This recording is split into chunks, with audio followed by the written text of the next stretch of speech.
And good evening, and welcome to Eyeez with Dr. Bruce and Ronnie. We are broadcasting live tonight on the May We Help You radio network. I'm telling you right now, take this number down because you are going to want to speak to each and every one of our guests tonight. It's going to be a hot show. The number to reach us is 646-652-2512. Again, that's 646-652-2512. We're going to be talking about purpose is to vision as life is to living. Without purpose, there is no vision, and without vision, the people perish. We've got three in-house experts with us. We have Miss Catrice Downs and Dr. William Flip Clay, as well as Sister Purify Love. So the energy is flowing high in the studio. Of course, we have Dr. Bruce in the studio. I'm going to tell you something very briefly about each one of our guests, and if you would like our audience to know more about you, please feel free to continue with your introduction. Catrice is a personal friend of ours, and she's a friend of Higher Hope. And we are so happy to have you bless our studios today.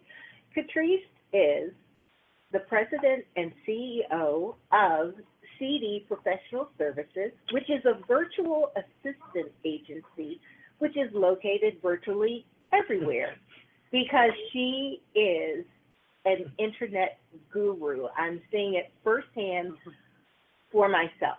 I'm telling you right now, if you would like to have her services, you can check her out on our Higher Hopes page, our Real Eyes page. Check out her full bio and get in touch with her. I'm telling you, if you're in need of an assistant, she is your woman. She does everything. Anything to do with social media, she is an expert. So we're happy, and we welcome you to the show, Catrice. Thank you for having me. And we also have in our studio absolutely dynamic sister, which I have just recently met. And when I met this Miss Sister Purify Love, I'm telling you, she touched me right away. It's sometimes when you meet people, you just get a sense of who they are. And I told her at that time I had to have her on our show. And she was very, very pregnant with child at that time. The next thing I know, a couple of days later, I saw on Facebook she had dropped the child, and she's in our studio. She is a true Wonder Woman. She is a prophetess. She is an artist, a spoken word artist. She's an actress. She is also a community activist. She's everywhere, spreading love and truth and light throughout our community. So we want to thank you for being with us as well. Thank you. Thank you for having me. And last, but certainly not least, we have the one and only Dr. William Flip Clay. This man is a wealth of knowledge, especially in working with our youth. He spreads positive messages with all that he meets.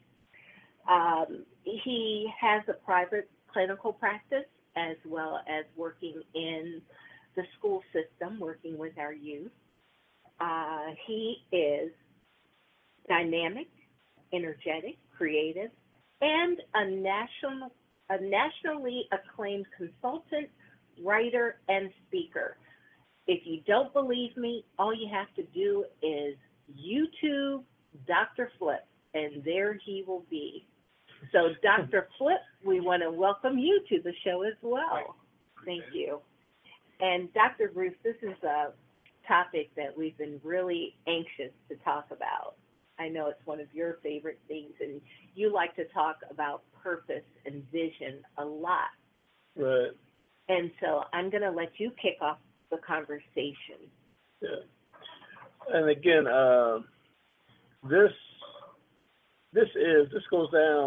this conversation goes kind of to the soul the soul of our community, the heart of our community. And we started to think about how are we being socialized? We hear things like programming. How are we being programmed? Are our adults within our communities responsible for disseminating values to our own children, or are the values coming from somewhere else? And that's when we really get into purpose. When talking to both our adults, especially to a kind of life coaching kind of deal, when you talk to them about, like, you know, what do you want to do, you see like the middle-aged brothers and sisters who are thinking about different careers because they were led completely the wrong way. They wasn't their calling. They were just doing what they thought they were supposed to be doing, but people want to make changes and get connected to what their purpose is. For our children were oblivious to, why am I here? Why am I in school? What am I supposed to do? What am I good at? Root, peace, who am I? Mm-hmm. Who am I? Yeah. And how do I define myself? And if we don't have a systematic way, which would be kind of a rites of passage kind of deal, that we can actually bring our young people into manhood and womanhood, then the superficial commercial media becomes that piece for them. So the rites of passage is coming through the media. So when we were looking at homicides. There have been so many homicides lately, and we've been dealing with the children. And I was just thinking, like, the passage, without a vision of people perish. Are we perishing because we're not connected to an alignment with a universal purpose that means something to this planet? Like, you know, we know we're definitely a chosen people. We've been through too much. We've been through the Middle Passage. We've been through post-Reconstruction, Jim Crow. We've been through civil rights. We're going through whatever this era is. We're going through it again. Like, when are we going to get it? So I kind of want to open it up. Like, you know, how do we define vision and purpose now? Like, in 2016, how are we looking at it as a community? What would you say?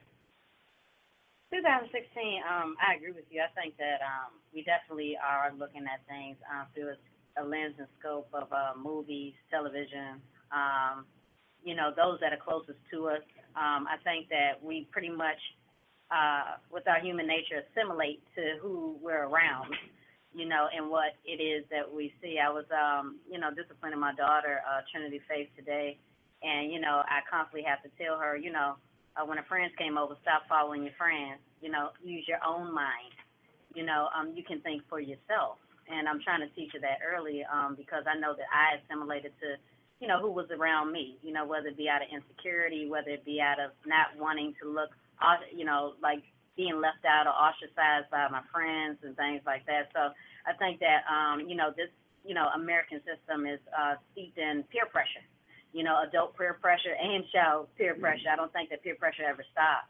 And when, you know, as an adult, you know, we were talking about it earlier, as we awaken, you're looked at even more as crazy, you know, when you want to go against something that has been taught for so long through school and history books and things like that. So I think that we, you know, have to come together and also find like minds that will feed the positive to us and let us know, hey, you know, you're going in the right direction, and not be ashamed to say, hey, I'm an adult, but maybe I do need another rites of passage again. You know, not just as a child, but as an adult, to become free, and then I can finally find my purpose with a clear sight. Wow.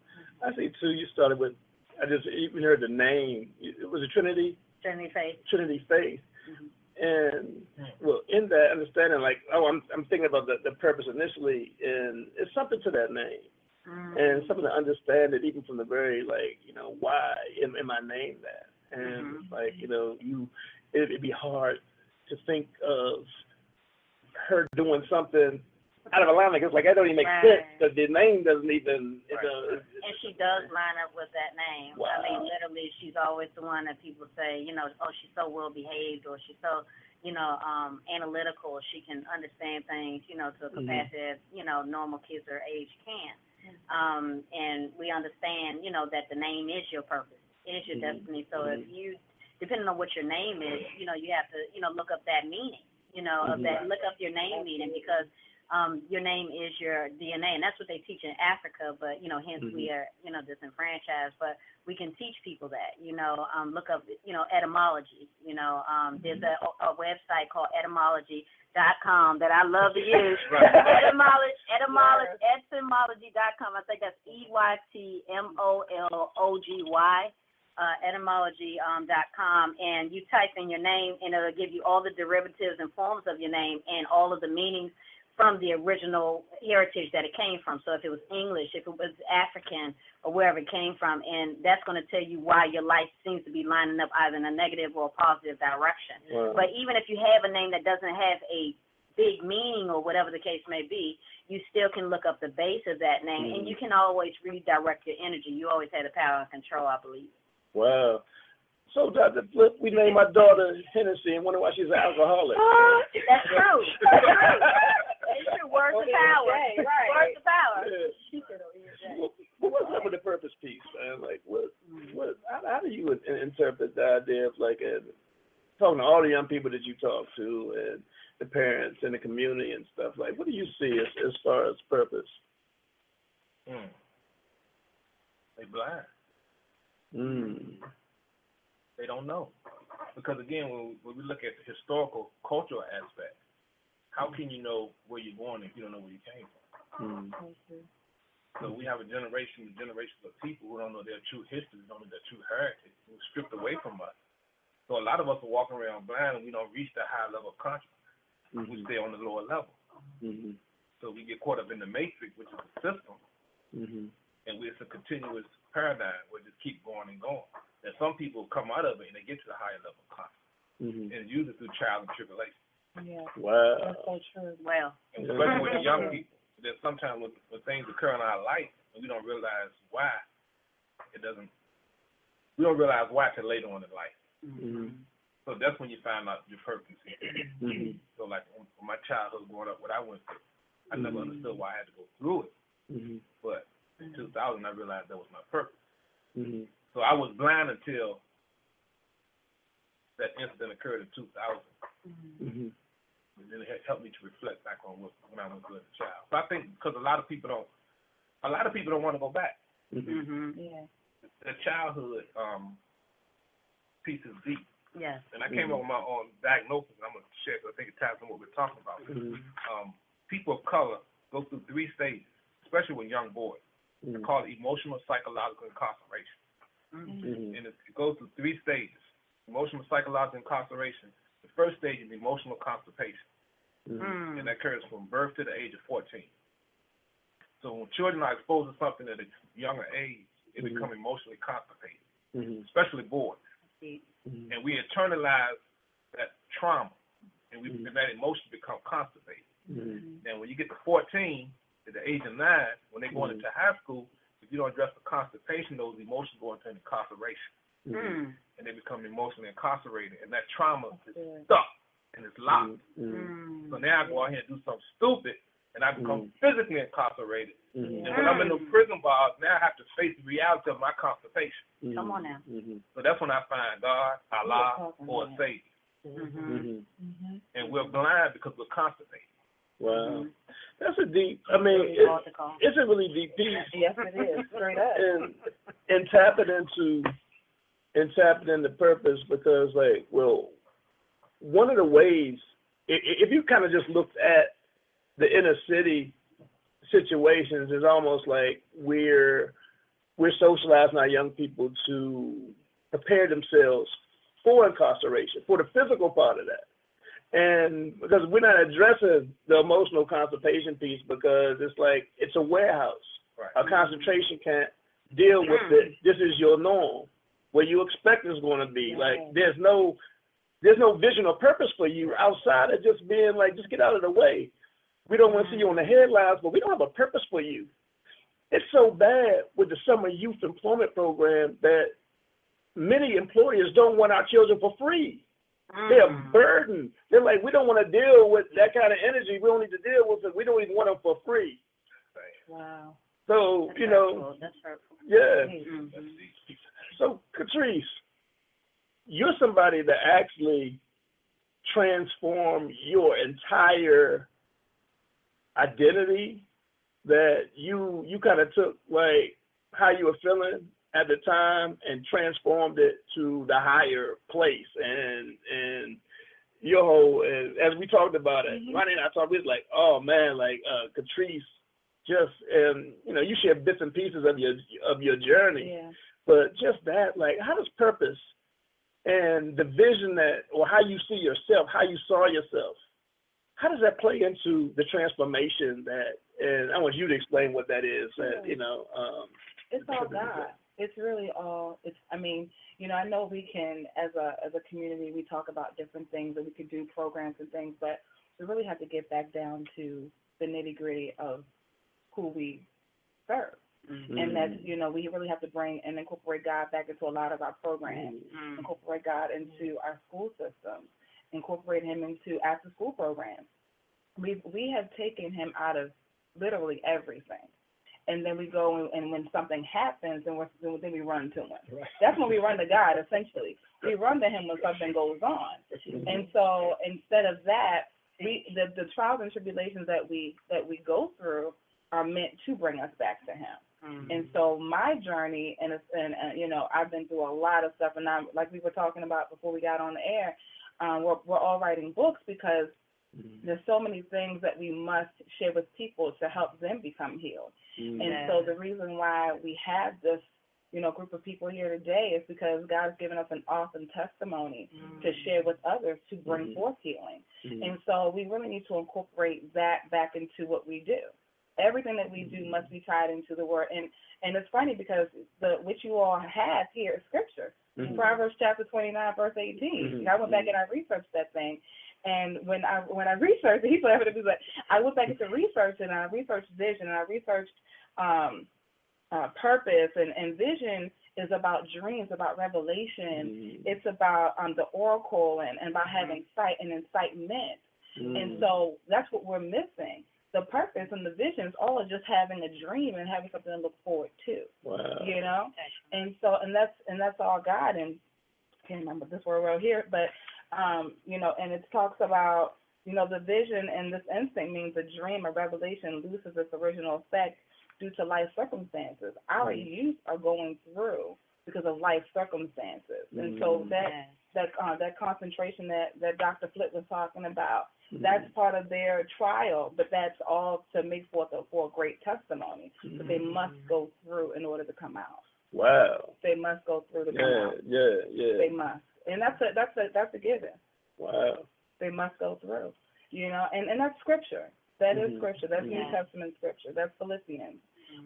You know, Paul said, you know, it has become evident to the entire palace of God that my chains are not in vain, but for the, you know, for the furtherance of the gospel. And so we know that change must happen, but we ultimately have to look for the source where the change is going to come from, and that's God. Wow. That's God. And Dr. Bruce, I want to talk to you a little bit about purpose, because I think everyone here understands the meaning, and I love the way you broke down vision and purpose and the whole 9 yards, and you're absolutely right. But how do you instill that into our babies, what their purpose is, what a vision is, you know, who is nurturing our children?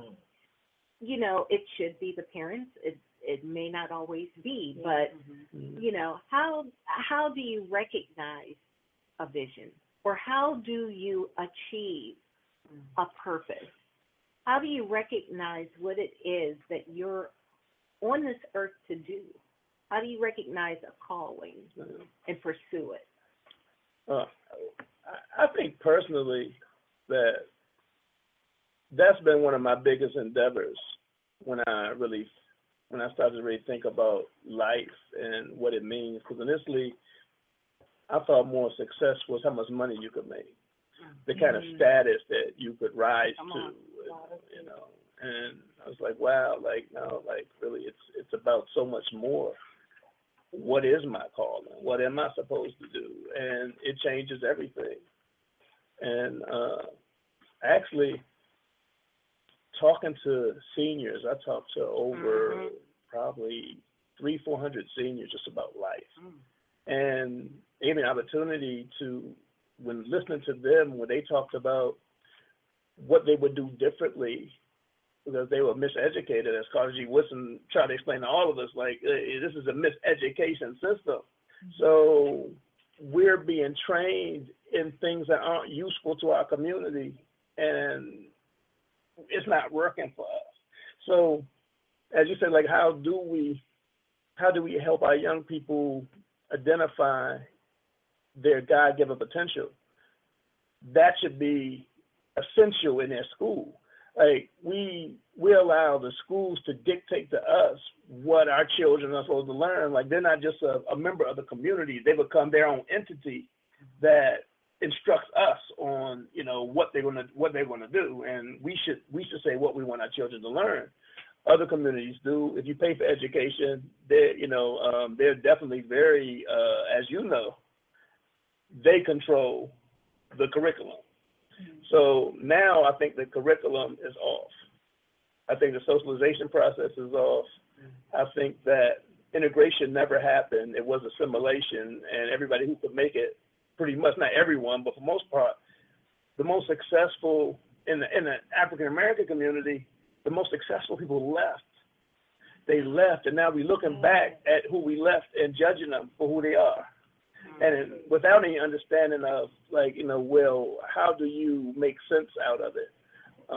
When I think about your story, Ronnie, and they used to go over a grandparents' house who they had land, and it was a community get-together on Sundays, and they went there. They had horses and music and land, and everybody went there, and that was the norm. So when you look at the community piece, from your perspective, you're like, well, why don't you just, and it's like people don't know. People never experienced that, which was normal, like, for you. But when you look at, like, now, like, as we move more into individualism, it's not so important for everybody to get together, and everybody's doing their own thing.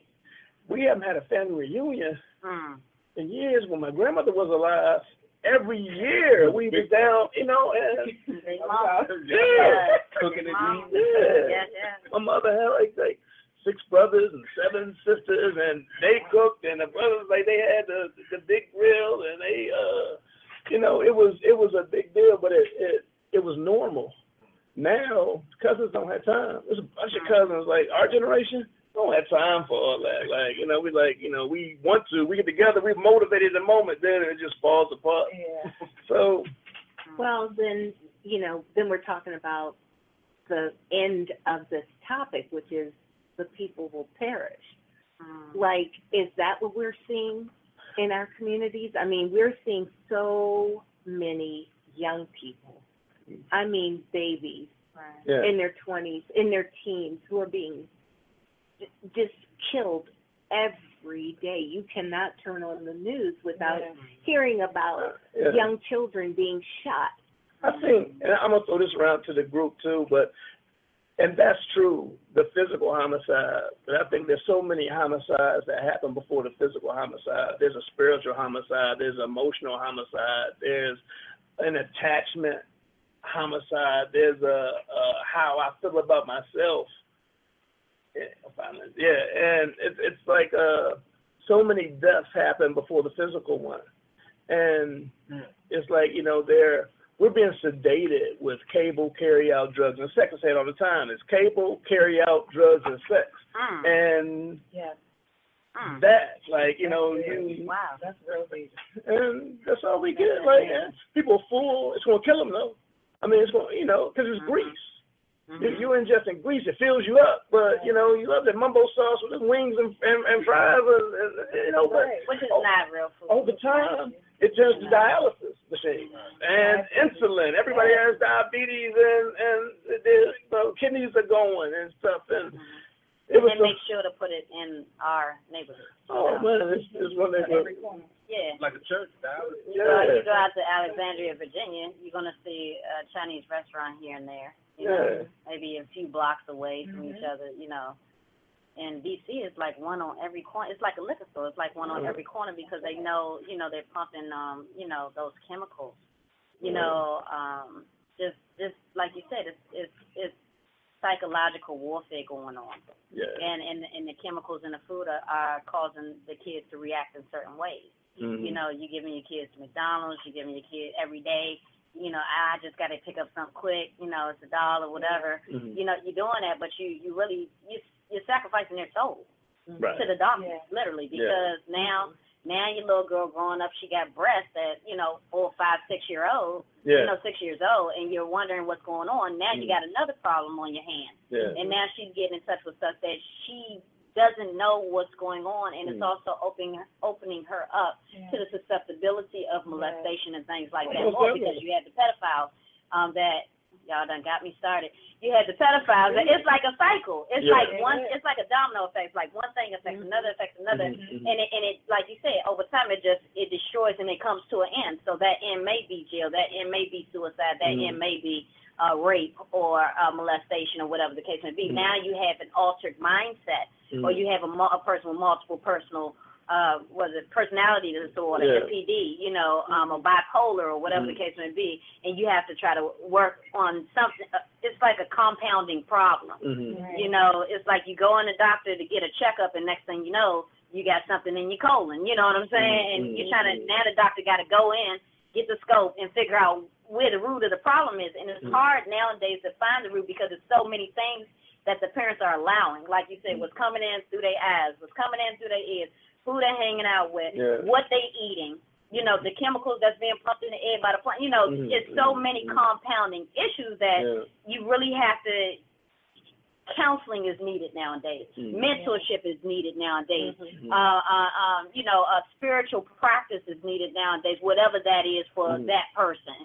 You need to find what your source is and reconnect with it, because it's some work we as parents are going to be able to do, and it's some work we're not going to be able to do. I know for me, being, adopted or orphan and things like that, I couldn't talk to my parents because my mother of my adopted family was extremely abusive.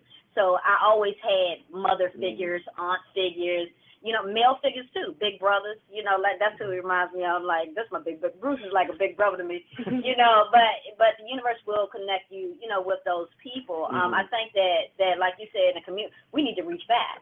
We're gonna have to intercept. Yeah. If we don't intercept, they're gonna be lost. They're gonna be killed. And it's not all the parents' fault. It's not all the TV's fault. It's our fault. It's the community's fault. Because like you said, we're us connecting together in a think tank. We're us saying, you know what, you a slave too. You gonna get on this boat is what you're gonna do. And so we I hate to use the cliche reach back. I don't think it's more so reaching back. It's just grab your child, because your child is my child. My child is your child. But I think you do. I think you do have to be very clear on the reach back piece. I respect that, because it's like the idea, we become so separated that even in reach back is almost I can reach back virtually. Or you're going to actually, so many ways now. You're going to cure the virus without touching it. So you don't even have a specimen, and you're coming up with solutions without even understanding the anatomy of the problem. And I'm in so many debates with people with logic models. They have these logic models and these best practices. I'm like, but they can't even explain why. You've been looking at this 20 years, and you can't say why a child would choose to use drugs versus being sober, but you've been studying this for 20 years, and you don't even know why they're doing it. I think it goes back to what he said, because what's your name again? Dr. Flip. It goes back to what Dr. Flip was saying about reaching back. To me, is the same as him, where he said, tell your story. A lot of people, one thing about mentorship is, you can join a mentorship program, you can go to the Boys and Girls Club and mentor some boys, but it's just going to be like the sniper situation. He was mentoring that boy. What? Really, if your root causes are not being addressed, or you're not able to share with that young brother or that young sister, hey, I've been down the path you was on, this is what I did, this is the consequences of my action. Like you said, reach back, Sankofa. You know, don't forget where you came from, you know, and go and scoop them up, because that's why you went through it. Right. You know, like you said, like your sister said, Sister Catrice said, you know, you got to go and use that circumstance, because life is about experience. It's about experience, and that experience is what's going to teach others experiences. Your only purpose is to use your experience to help somebody else. Wow. We got to transition to commercial. When we come back, we're going to talk to Dr. Flip about the laxative to that constipation, man. Oh. So, to that emotional constipation, what's the laxative? Is there an X-laxative to this piece? So we're going to check it out when we come back. All right. Wow, the time is really going by quickly.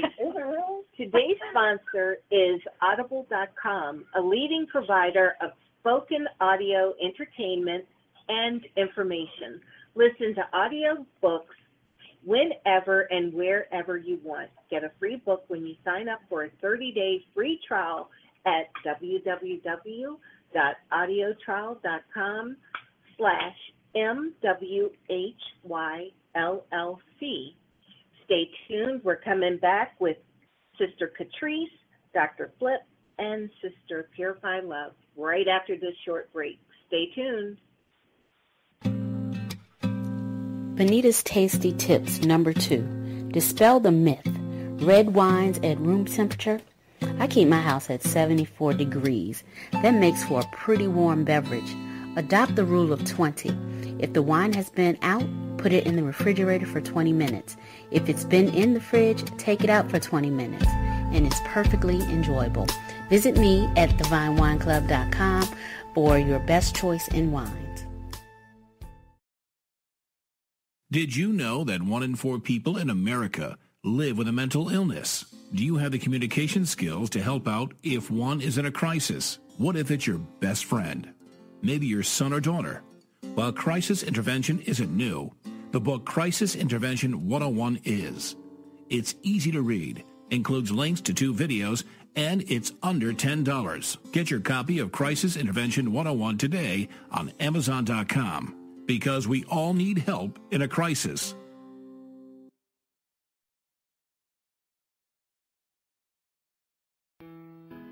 In a fast-paced world, getting your message heard everywhere can still be a challenge if you're not connecting to your target audience.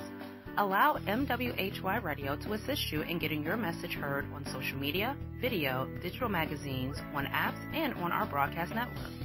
MWHY Radio's broadcast listeners tune in online through 10 terrestrial stations on iHeartRadio and during live events.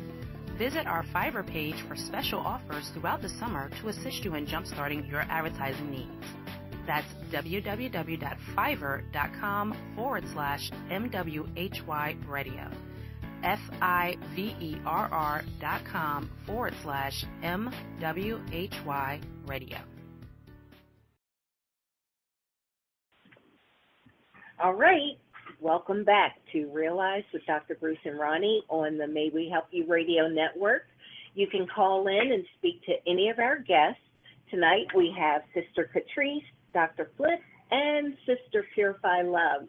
Our number here at the studio is 646-652-2512. Tonight we're talking about purpose is to vision as life is to living. Without purpose, there is no vision, and without vision, the people perish. I'm going to turn it back over to you, Dr. Bruce. All right. Dr. Flip, last we were talking about, I'm going to go back to that, if emotional constipation is a root cause of when you're looking at the issue of transformation, not being able to transform because of all the stuff we've held in and not being able to release it, then would love be a fiber in looking at purpose? Like, would love be kind of the fiber that goes in that system that helps us release it? Like, and how do we inject these pieces in, like love, trust, belief in my ability to actively change my future? Like, how do we get to that point to be able to release it in such a way that it's going to equal transformation? You talking about for young people and going into adulthood? Young people, or adults, because adults are there too. Like if you've been through, if traumas became normative to you, and you've never been able to release it, it's like a refrigerator with spoiled food. You keep putting new food in, it keeps tasting like the spoiled stuff. You can't get rid of it. So I would say, of course, love is essential. It's a tool for healing. But first of all, the people have to have an understanding of trauma, because a lot of, especially children and going into adulthood, they don't know how to manage, they don't know how to deal with trauma because they don't even realize they've been through trauma. Mm-hmm. Because they so constipated and incarcerated with their emotions, it's totally blocked out. Mm-hmm. So to answer your question, I did a video on YouTube called Post-Traumatic Food Disorder, Emotional, Psychological Incarceration. Mm-hmm. So what I did, I went into the University of Maryland, because people are visual. Mm-hmm. Children are visual, adults are visual. I went to the University of Maryland and I shot the video on the toilet. Because when you release waste, you feel good. So when you release trauma, it's the same feeling that comes from releasing waste. No, that's right. Be serious about that thing. I'm serious because no, that's right. I'm realistic though. Yeah. Because what I'm finding in therapy and when I travel around the country doing these presentations, and when I share this video, the green light comes on for a lot of people. How can you deny the fact that when you release waste out your body, it helps you feel better? Man, that's right. So just think about that trauma you were exposed to as a child, that you've been holding back for 50 years. And you're scared to sit on that toilet and release it. But you know when you release it, you're going to feel better. Man, it's so deep. It's deep, but it's simple. Yeah. It's deep, but it's simple. And you take that toilet paper and you wipe it away, and you flush it down the toilet. That trauma, you wipe it away and you flush it down that toilet. Then you spray the air freshener because it's going to smell good. Because now it's released. You're feeling better. Yeah. And if you can't release it right, it ends up being colon cancer. It's going to bring on a physical condition. But we end up with the emotional. The emotional incarceration stage. Then we go into prison because we go ahead and do something stupid as a brother. Because I haven't dealt with what occurred to me as a child. Yeah. And we emotionally incarcerated. That's why I call it emotional psychological incarceration. And it's simple, but so that's how you trigger purpose. Well, in tying that to what Catrice was talking about earlier is kind of like, well, if we could understand it, we had to cross the bear, and we got to go through this stuff. And we had that spiritual resilience, so to speak, to be able to release. And I want you to go to more that, Catrice, like what he's talking about is being that constipation. Like, how can that spiritual piece be the conduit for the release? Understand, okay, we all have a story. This is mine, but I don't have to carry this story everywhere I go and everything I do because I'm sabotaging my own purpose. I'm sabotaging my vision because I can't even see myself past the pain. I think where Dr. Flippy, he's on target, and I think because when I was going through and I was studying and I was reading, one of the things that I realized when I went to research parish and vision is the fact that when in the Bible, in the Hebraic content of parish, it means to loose or dismiss, but you can bring it back. Because when you loose or dismiss something, that doesn't mean that it's lost or it's dead. We think about perishable items, things that spoil, perishable items, things that die, something that's perishable or something that perishes dies. But really, it's in the spiritual sense. That's why you have to go through. In the spiritual sense, it can perish, but that doesn't mean that it's dead. It's not lost. That means you can actually grab a hold of it, and then rekindle that flame and get and work towards your future. Wow. Yeah, it's the biblical. That's why I said when you all gave me this information, I went right into studying because I wanted to make sure that the interpretation was correct. Our mindset, when you hear the word perish, like, it's something that's dead, but it doesn't mean that. It means something that's loose or that's something that could be dismissed, something that could be uncovered. And so that means that your vision is uncovered and it might be loose, but you can still grab it back. Wow. So there's hope. Yeah. Essentially, there's hope. I mean, with the right people involved, with the right mentors involved, with the right spiritual people, true spiritual people that are involved. I'm going to stress that. Amen. True people that have a genuine heart for God. Not, it doesn't have to be about all that other stuff. When you have a genuine heart for God, and when you see the purpose in someone, it's like when I'm on Periscope and I'm talking to the people. Every day, we wake up with passion, right? And so my passion is to touch someone's life every single day. I don't care who it is. It could be someone on the street. It could be someone in Kinko's. It could be someone at the gas station. Someone's life needs to be touched, and we have that healing power in our hands. Everything that we need, we can pick this up. This is in our hands. It's tangible. And so we're able to assist people by, reaching out and taking our own challenges. We were healing each other right here before we got on the radio. Connecting spiritually before we got on. None of us know anyone from Adam or Eve and know what we've been through, but God knows what we've been through. And so because of his divine love and connection and his favor, we're able to bring forth each other's passion and bring it to fruition, bring it all full circle. Wow. I know, Ronnie, something you say, and that's powerful. I mean, that's powerful. Take a milk yet, cuz. Hot with knowledge, Lord. You sometimes you ask like why. Like one thing Catrice was just speaking to is almost the anatomy of transformation, and so it's that same energy in the Paris piece. It doesn't have to die. It can be actually rechanneled, and the caterpillar becomes a butterfly in a sense. And nothing's lost, something's gained. Wings are gained, and flight happens now. You was on the ground, now you're flying. The idea of a question you asked many times is like, why would someone who is in such misery, why wouldn't they do something? Or it seems like they're not, it's put something in place to at least try. And so I want to ask you about that piece and hear what Catrice is talking about really the true, I guess, the guys, the real mentorship, the real coaches, the people that are kind of in the trenches with you. Do you think that the case may be that the people that are leading this aren't the people that need to be in the trenches? What's your thoughts? That's a good question. And as I was listening to you, Catrice, I was actually thinking about that because, as you said, everybody around this table has been through something. And you may not know my story. As you said, God knows. Absolutely. God knows all about all of us. And I thought about when I was in a really dark place myself, I didn't know who to turn to. It's a matter of trust. You don't know who you can trust, telling your business to. Come on. Absolutely. When you're hurting, you need comfort, and sometimes you just don't know how to get that. It doesn't come through self-help books.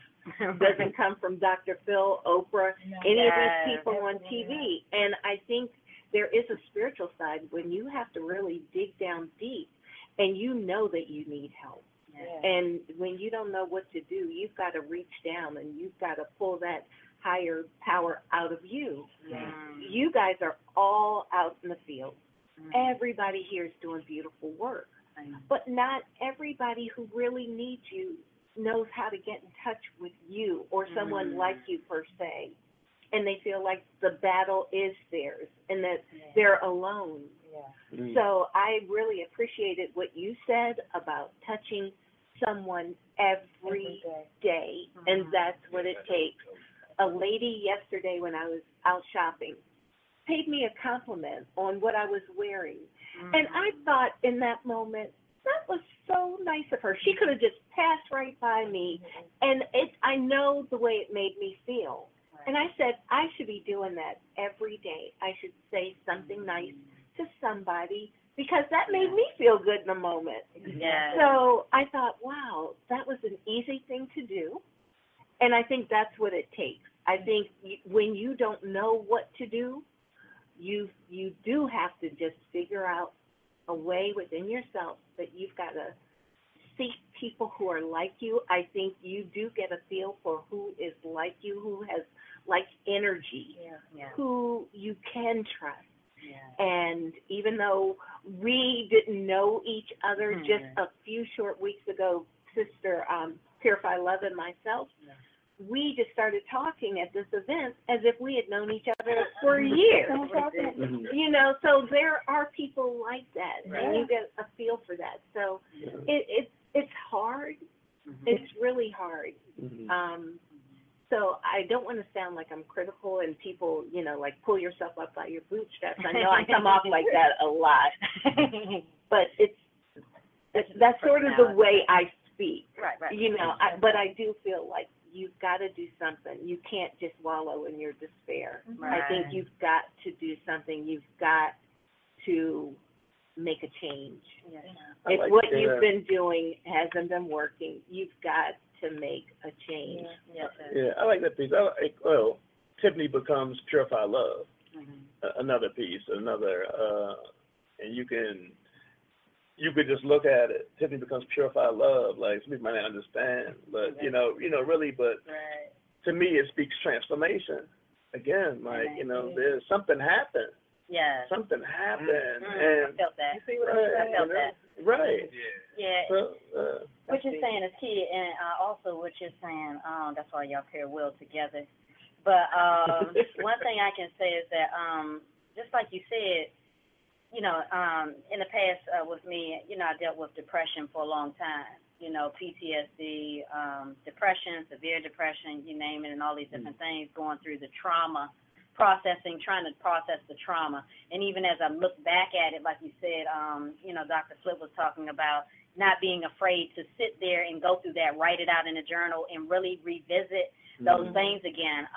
That can bring up the depression. It can bring up, because you're talking about an elephant or a monster that's been in a closet, and now it has shaped into something that you have not anticipated. And so when you open up that closet, you're going to have some other darkness that comes at you. And so, you know, that was a process that I was going through, you know, years ago. And like I said, counseling helped me, journalizing helped me, talking to people, you know, helped me, you know. But, you know, even any counselor would tell you the best way to overcome depression is to get up. Don't lay in your bed. They say get up, go walking, because your brain has a natural, serotonin? It has a natural positive drug in your brain that you really don't need drugs. You really don't need alcohol. You really don't need smoke. You don't really need those things. You don't need the sex and stuff. Everything that, like you said, organic, you know, sister, you know, everything that we have is already inside of us. We just have to tap into it. And so, you know, just like the sister was saying, is that, you know, Dr. Blackstone was that, you know, you have to say, I'm tired, I'm sick and tired of being sick and tired. You know, we bless Fannie Lou Hamer's, you know, life. You know, but she's right. You know, until we get tired of being complacent, stuck, constipated, you know, like the good brother said, you know, until we get tired, because people can talk to you till you're blue in the face. People talk to me till I was blue in the face. You know, I still said, you know, well, I'm used to this. This is, what do they call it? Cognitive dissonance. You know, where you detach from things that feel uncomfortable. So if one of you all comes to me and say, you know, Tiffany or Purify Love, whatever, you come to me and say, you know, I think it's abusive the way that, you know, your husband talks to you, you know, and I know that already. And I wasn't wanting for you to say that. That's none of your business in my mind. You know, I'm shocked that you even said that. So what I do is I disconnect my mind from what you just said, and I say, oh, no, it's not what you think, and I rationalize it, and I make it something that it's not, even though deep down inside I know that it is, but the uncomfort of dealing with that and having to deal with the consequences of if I confront that issue, okay, well, what's going to happen with the children? I'm going to be a single mother. So we tend to process, like you said, the constipation of the trauma.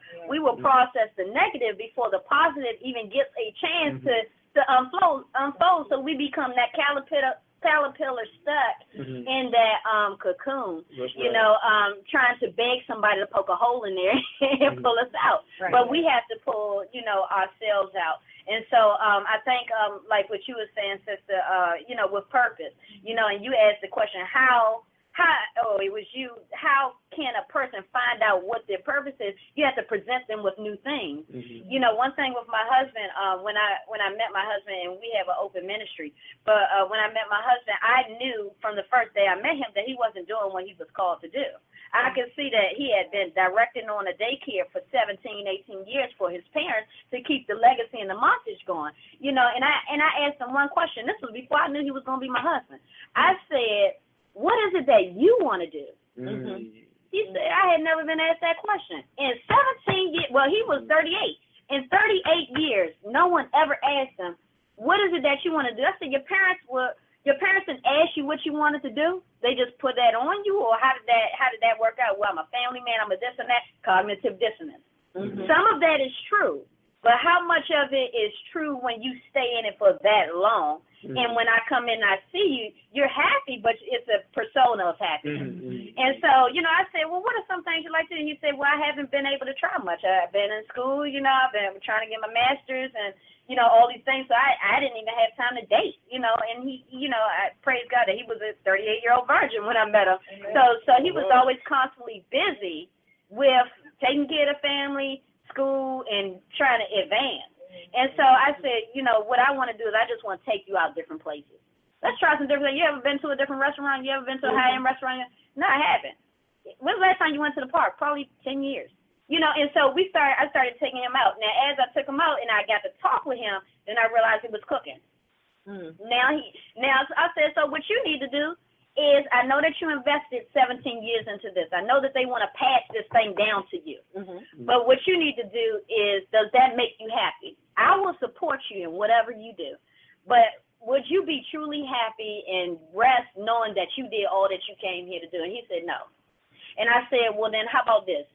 Go get a job at a restaurant. Start from scratch. Mm-hmm. He got a job working at Ruby Tuesdays as a chef. You couldn't tell him nothing. He'd light up when he come in. You know, he cooking for me all around the clock. I'm getting fat, you know. And so it's a whole new, you get blessed as they get blessed. You know, you get some blessings as they get free, you know. And so that taught me that, you know, ask the question. You're around people, like you said. Say hello to people. How you doing today, sister? Your blouse is beautiful, and your blouse is beautiful today, might I add. You know, and just that, you know, just that conversation, get it started, and you just never know. We talked about keys. Everybody holds the key for everybody else. I knew when I came here tonight, it's divine, it's destined. All of y'all have a key of mine, and I want my key. Mm-hmm. So I'm talking to you all to fish and find something. I need to learn something. I need to get something. Brother said, you need to write your book. You write on to you know, God's telling me to do that. Sister said, look, you know, we got to deal with that past trauma, so, and we got to keep on giving it back so we can help you. So it's confirmation, you know, and then it's just like a circle. It's like a circle of life. It's like Simba. It's like a regeneration. Mm-hmm, mm-hmm. That's excellent. Dr. Flip, I was thinking about your continuum and moving from emotional constipation to incarceration. Other side of that being, if transformation happened, you'd be moving from emotional constipation to freedom, or the continuum looks different. So from that, like you said, so if you don't release, it becomes incarceration. This will become it's going to turn to the physical, and you probably really will be incarcerated or something. So on the other side, if it goes to freedom, then that's going to mean purpose. So yeah, hit that love. Yeah. Right. Yeah. It's the release. Mm-hmm. It's the trauma. You releasing that trauma. And then once you release the trauma, you can find out what your purpose. How we release it? How do we release it? By first understanding it, and then releasing it. Well, if you come up from a therapeutic standpoint, just being not therapeutic. How do we understand it? Just like for the brothers and sisters, it's just they going through whatever. Like the knowledge of the toilet is how you understand it. Yeah. Nobody can argue with the fact that when you sit on the toilet and release all that stuff that's inside of you, it feels good because we strain, you know, because we constipate. So a person who's confused about should they talk about their trauma, think about when you're sitting on that toilet and you're exposed to the divorce, or you're exposed to molestation, or you're exposed to rape, and you haven't talked about it.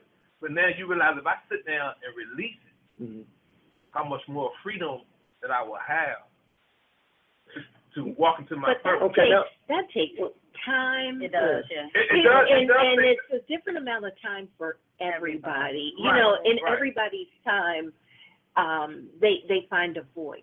Hopefully they find a voice, and some people never do. And they suppress that trauma for a lifetime. Yeah, I'm thinking like, what as a brother say? I've been molested since I was 5. I knew it wasn't okay to ever talk about it. Right. Like, you know what I mean? Because, you know, I don't even know if I'm gay or not. You know what I'm saying? Like, I mean, I'm like, you know, it's something that I've never shared with anybody. So how do I know it's okay? Like, you know what I mean? How do I understand it to the point where I know it will feel good if I can release it, but I don't feel I ever can release it. Yeah. It's like it has me in jail. Like, you know, I'm incarcerated by this idea of this is connected to me. How do I get to a point of releasing one? I think that and I help a lot of people that have been through, you know, molestation, rape, and things, because I've been through those several times, at least for 1 rape, 1 gang rape, so 2 rapes, and about over 5 molestations, you know, from different people, female and male as well. Like you said, homosexual. I was a homosexual for on and off for 20 years as well, came out of that, praise God. And, you know, the thing about it is that I needed to hear other stories. It was other people's story really that gave me a voice. So, you know, that's why I just love y'all too, you know, because y'all don't realize the capacity. There's a listener on here right now that has been molested. For them to hear us say it, we have to make a sacrifice. Our sacrifice is I may feel embarrassed if I say X, Y, Z. For them, it could mean another day of life because they was thinking about committing suicide tonight. So once I put myself out there, you know, transparency, I pride myself on transparency. Put your story out there, and people grab on there and say, you know, man, you know, hey, how could she just say it? I had people, how could you just say that like that? You know, it's practice. Over time, I became, like you said, like Dr. Flip said, as I talked about it more to that trustworthy person, then I became more confident to share it. You know, and then for those that can't talk, there's still those that say, I will never tell anybody. Your journal. I teach people, get you a journal. It will not talk back to you. It will not tell your secrets. Get you a journal. God, if you have anger issues because you were abused or molested or raped or went through abuse, go to the gun range. You know, do something to let that energy off. Go to the gym. Go out running. You know, go play basketball. Go out, you know, do something, channel that energy. I channel my energy through writing poetry. I started writing and it started coming out as rhyme, you know, and that's how you kind of stumble upon your purpose as you deal with the issue. Yeah. Amen. That's good. Oh, man. And I use music as a in Yes. play therapy. I use it when I'm working, especially when I'm working with the youngins. I take hip-hop music and I use it in therapy. Because hip-hop music speaks to the spirit of us as a people. Wow. And hip-hop music has a message. Yes, it does. Oh, and when people hear it and they see it, they understand it. And I give you an analogy of Runaway Love by Ludacris and Mary J. Blige. I use that video in all my sexual molestation therapy sessions. Because you got 3 girls who are going, you seen the video? Yes. No, I haven't seen it. I've heard the song. Right. So in that video, the first girl, she's being molested by her boyfriend, her mother's boyfriend. She's up in the corner hiding. The second girl is pregnant, and I think she get killed. And the third girl, second girl was killed, and the third girl was pregnant, and the boyfriend left. So in my therapy sessions, what I would do, I would just play the video and walk out the room. And come back, because the video's going to speak. And the child going to see it, and then they going to hear it, and that's it. Then I build a relationship and rapport. I'm ready to slay the giant. Wow, that's a great, transition into, we have to go to another commercial, but when we come back, we're gonna talk a little about the griot, like, but, you know, our children used to learn our history through story, and they look forward to it. It would circle up, and the griot would tell, like, you know, through story, like, this is your ancestors, this is what happened, and they would learn this kind of stuff. So the creativity piece, you're right, it's a universal language that we can use, and it's us. I mean, from the drums that was played, like we actually knew and could speak through drum, through rhythm, and the universe has a rhythm. But we're gonna, and as we come back, we're gonna get into that. All right. We're going to take a short break. Just want to know, are you looking to start a fundraiser for your project? Join the May We Help You Radio Network, MWHY Radio, on We Share Crowdfunding. Raise money for projects, personal items, events, churches, missions, your business projects, startups, and more. Visit https://WeShareCrowdfunding.com/MWHY Radio and click on the Y Join button to learn more or to donate to a cause that's at the bottom of the page. All right, hang on. More of Real Lives with Dr. Bruce and Ronnie, and our special guest is coming up after this break. Stay tuned. If you're the parent of a child with behavioral challenges that has been suspended, expelled, or just not able to make it in a traditional school setting, there is an alternative. Call the Metropolitan Day School today. Licensed and accredited grades K through 12. Call 804-321-2595. Financial assistance and after-school programs are available. Let's turn this school year around right now at the Metropolitan Day School, where Eagles soar. Call Ms. Thomas today. 804-321-2595. Looking for fun, fashionable jewelry? Go online to jb.com, where you'll find everything you want, from classy to trendy to boho chic, all in one place. jb.com has everything a girl would want at prices you'll love. We add new items daily to keep it fresh and exciting. Go to JAEBEE.com today and enter your email for 20% off your first order. That's JAEBEE.com.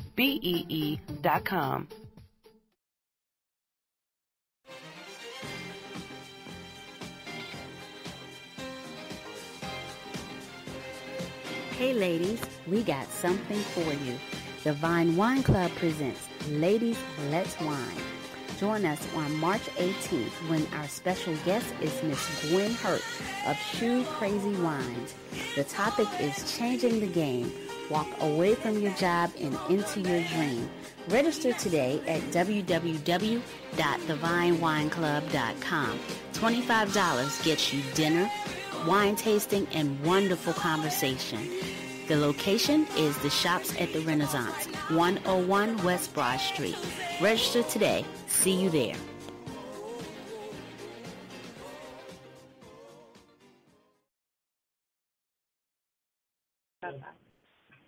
Okay, welcome back to Real Lives with Dr. Bruce and Ronnie on the May We Help You Radio Network. Tonight we're talking about without purpose, there's no vision, and without vision, the people perish. And I understand we have a caller on the line, so we're going to start off by talking to Edward Harris. So, Brother Eric, are you there? Yes, I'm there. I must first tell you that my name is Eric Harris. And if anybody knows about that name, Eric Harris, it's been, etched in our memory as far as us as a country.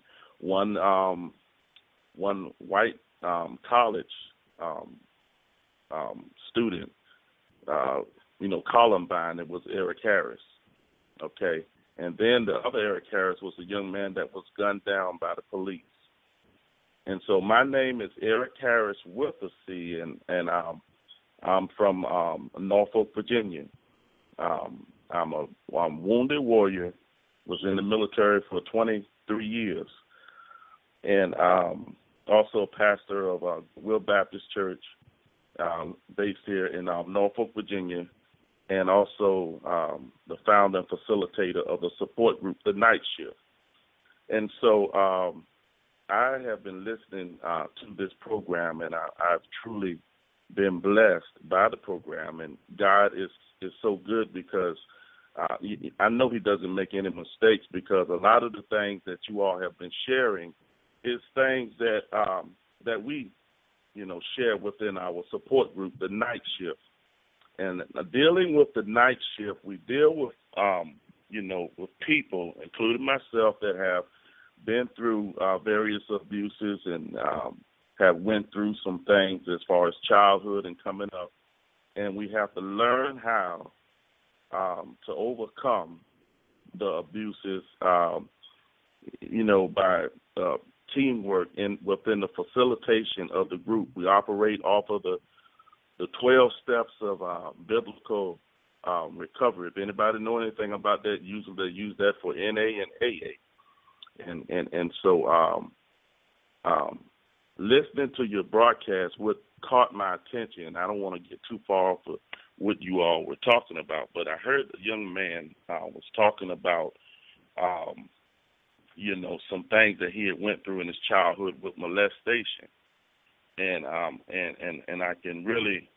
can feel his pain and the things that he's going through, and I just wanted to tell him that your real freedom lives with forgiveness, and the forgiveness must come for the betterment of you.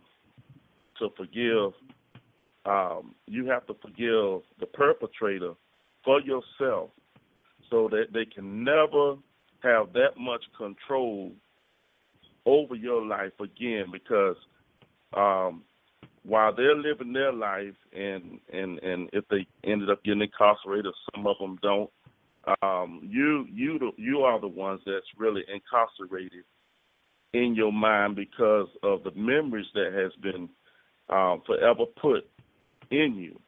And so my name is Knock Knock. My nickname is Knock Knock because I have learned that through persistent prayer and seeking God and having a vision to spread the word that, yes, we can overcome and we can survive. But it all starts with the belief in a higher being and putting your trust and giving that. You have to give it to somebody. See, you have to forgive, but you have to give this thing to somebody. And that is the Lord. We really appreciate that. We really appreciate that take. I mean, bringing in the forgiveness piece to that, and for anybody that has been victimized, it's a power. There's power in being able to forgive the transgressor. Is power in that. It's a hard piece to deal with, and there's many different shapes and forms and situations, but the idea of being able to release that piece and forgive is huge. Right. And one other thing I'd like to mention to our listeners is there's also a chat room available where you can talk amongst yourselves.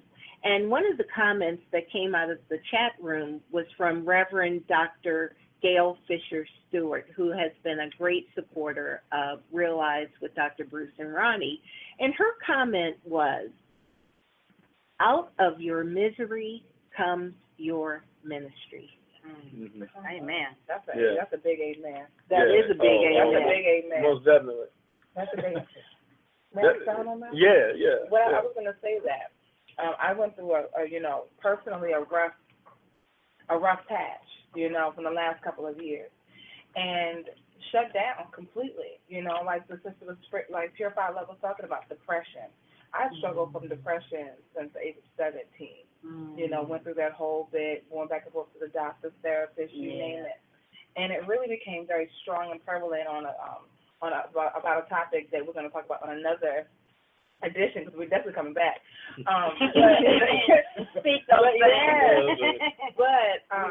I'm going to tell you this, that one thing that I've realized since I've been broadcasting and helping people every day is that my testimony of what I've been through and the continuous testimony what I've been through has become my ministry. Mm-hmm. That's what I get up every single day. And it's not something that I say, God, I want to do this now. Right. It's me really saying, I don't really want it, but not my will. Your will be done. Mm-hmm. Because it's not about me. Mm-hmm. It's about the life that you want to touch. Mm-hmm. And so you're going to put those people in my path that I'm going to be able to reach. Mm-hmm. So whatever you want to do, just go ahead and do it. That's our assignment. It really is. Mm-hmm. And it's not something that I really, per se, want to do or wanted to do, but it's something that I have to do. Mm-hmm. Because that's my assignment, that's my call. And so I have to just move forward. Amen. Well, I want to just jump in here before we continue on with this conversation and to let our listeners know that our beautiful, wonderful producer, Letitia M., is happy to take your calls, your comments, and to also put you on the air. So after you call our number, if you just press 1, you will be put in contact with everybody here in the studio. So once again, I'm going to repeat our number. It's 646-652-2512. Press option 1 and just hold and wait to speak to our producer. Okay. All right. So last we were talking about the creativity piece. Dr. Flip was saying how he used music and hip hop, especially like as a genre, to connect in certain ways that connect the stories. I know, Sister Purify, you were speaking about spoken word when you first came in, like about like a poetry and being able to release that way. Trying to talk about really the power of creative expression, the power of using the creativity to tap into both healing but then transformation and purpose. You want me to go first? Okay. Yeah, because you forward.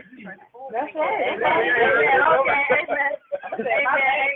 Okay. Both exercise and chivalry. You go. No, you go. Ladies first. That's love. Yes. Finding your voice. Just like the good doctor said. She said that you can't. It's almost like sometimes you can't find somebody that you can trust. You can't find a source that may not talk about you when you walk away or say, man, you're crazy, or whatever it might be, and we live in such a critical society, I can count on, a couple fingers how many friends I have even now at 35 years old, because the society has changed that much. For those that can or cannot, and even for those that do have mentors and things like that, it's just good to find another outlet and channel, because there are different voices that we have within us. It's not just the one voice that you hear, verbally. There's a mental voice, there's a spiritual voice, there's a soul voice. Your soul may speak the voice of love. Your spirit may speak the voice of the light or the truth or whatever it is. And so, getting that out is a freeing and liberating feeling. It's the feeling of liberation. And the more liberated that we feel, the more we are able to see clearer, because that freedom causes us to be able to see ourselves from a true lens or a true scope. So when we go, and what I mean by that is when we go and we look in the mirror, 9 times out of 10, most of us, just being human, man, my face is kind of bumpy, or it's porous, or it's, where did that pimple come from? You know what I mean? And so, I had a booger on my nose all day, and they didn't tell me.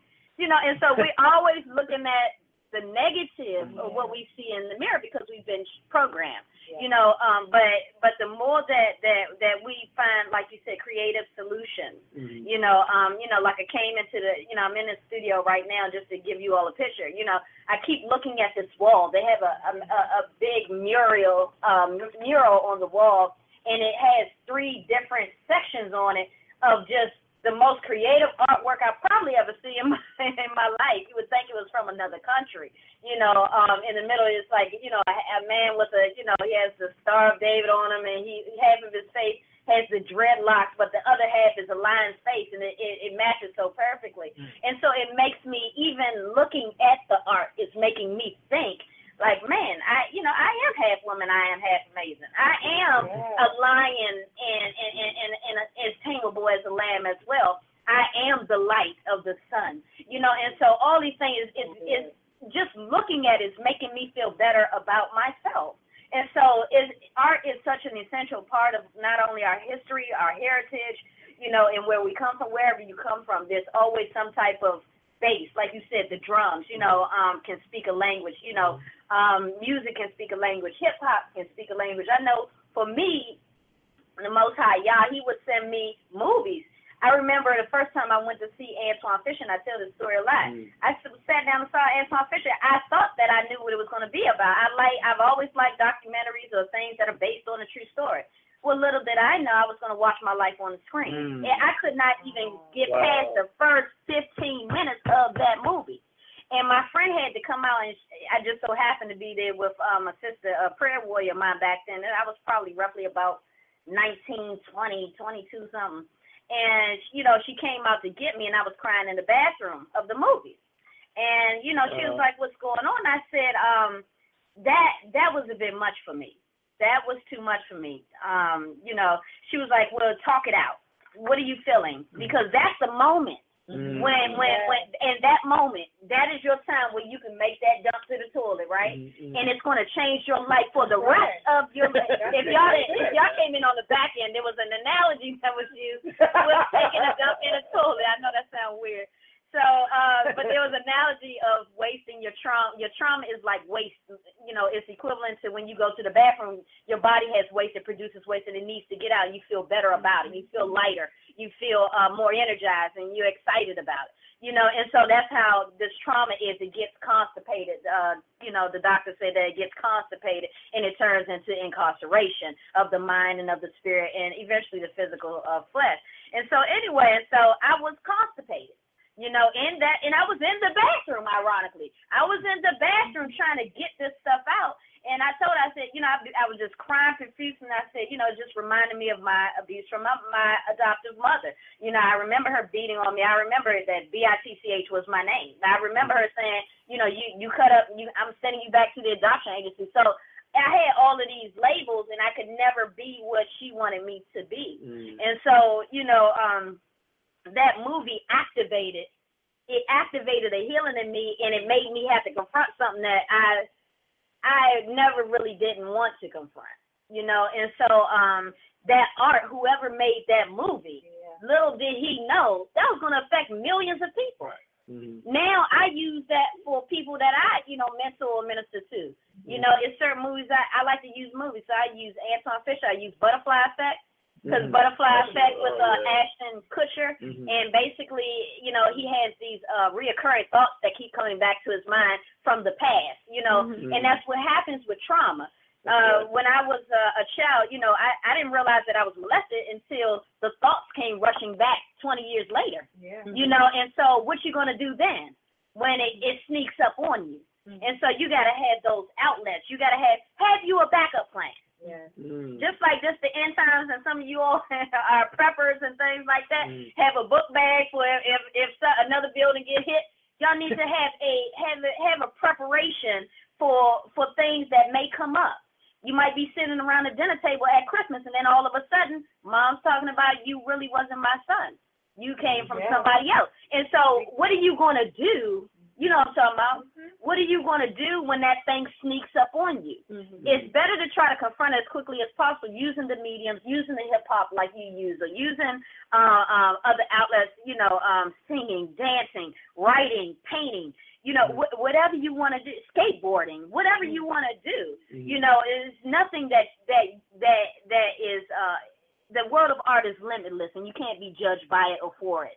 You know, so just have your arsenal in your backpack so that you can have a way of escape, so that you're not picking up a gun and going down the street like, you know what, now I see everybody as my abuser. All y'all getting shot today. You know, you going into the people going into, the gentleman mentioned the little boy going into the school and shooting up the whole school. Well, who was he seeing in his mind? What triggered that? He might have seen his molester. He might have seen, you know, that person that raped him in his mind, because, and I've had that to happen. You know, that it's like a reoccurring thought. If somebody looks or acts like my mother, it's like, I would have bosses on my job that talk to me, and in my mind it would click. That's my mother, and I had to bring my mind back. you know, because you know what, you about to hit me or what's going on here? And now I got to protect myself. But I'm having a movie in my own mind. So be careful of those movies that you create in your own mind. You are becoming your own producer for a show that does not even exist. Am I going to be? No,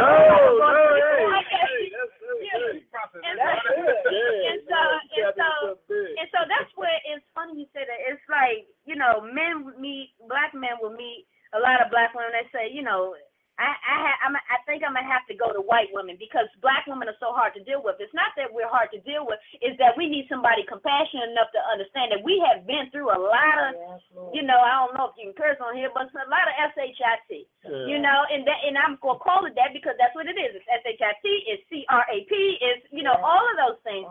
And so taking the burden, eventually we're going to break. And so but like the sister said, Catrice, you said it so profoundly, it doesn't mean that you're perishable. But it meaning that it can be redeemed. It's not over for you. I worked in restaurants for 15 years. Do you know how much food that they don't sell, that they will take that old bread that's like a day old or 2 old, and they go give it to the shelter. So it's regenerated, and not only that, that person was not going to have no food that night. Now they got bread. They can go another day. So what I'm saying is that you may feel like you're trash, but you're not trash. You just get it. You're feeling the trash, taking your mindset to think that you are the trash. No, the trash is inside of you. It needs to come out, and it can be regenerated. And once you are regenerated, you can be as good as you can become better than you were when you were birthed. You can become better than when you started. You can become better than when it could almost be like the thing that happened to you, whether it be molestations, whatever you went through, rapes or whatever, trauma or getting shot up or whatever, it could be like that thing never happened. It's all based upon you and how much work you're trying to put in it. You got to put in the work. Nobody can do it for you. No one's going to spoon feed you your healing. You got to dig it up and get in that grave and get that dead body out of there. Okay, and then you got to put fresh soil on it because that old soil don't grow grass no more. And then when you put that fresh soil, then you're going to fertilize it with love. You're going to surround yourself with people that have love. You're going to listen to things that embrace love, music that is better and positive, more positive for your spirit. You're going to look at things, you can't sit around watching Atlanta Housewives all day thinking that your life is going to manifest something that's not a reality. You got to go out and work. Even some of those women that so-called,